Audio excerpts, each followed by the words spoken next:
storia di San Giuseppe. Maria disse a Giuseppe: Giuseppe, sto tetto di sta casa è pericolante. Maria, vedremo che duca posso fare. San Giuseppe si mise in cammino con l'intenzione di trovare il duciavo. Si piglia l'ascia, la serra e lo filo e lo suo santo figlio che la mano. Camminando si sente chiamare: oh pace, pace, quando mangiamo? Cammina figlio, cassata n'avemo. Quando arriviamo di un bello giardino ne facciamo la cuci e poi mangiamo. Appena che finito di mangiare, presto s'addormisciò lo signore.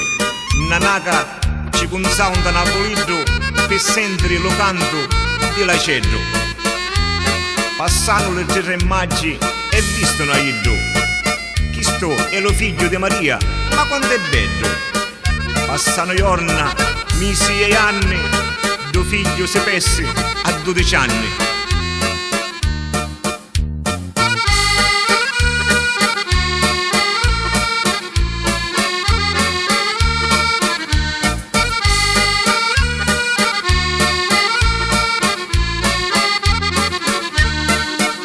E 12 anni a via si perse lo signore e poi lo ritrovano a mezzo alle torture, vestito di regnanti, una corona pungente e io veramente la croce portò.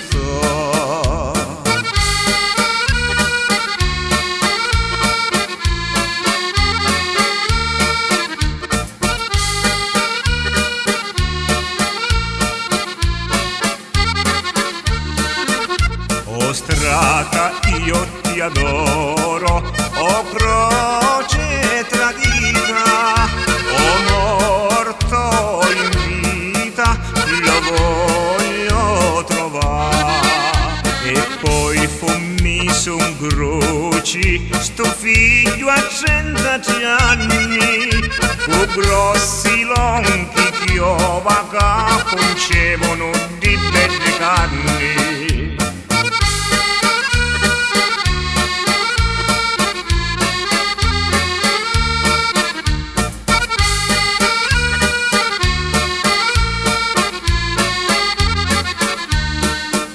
E quando lo trovavo, l'ho visto in la croce, ci disse figlio bello, e a chianci sì. La Marenuzza, come l'ho visto, solo abbrazzavo, solo scendio forte allo cuore e non la stavo più. Ci disse: figlio bello, nasciste sfortunato.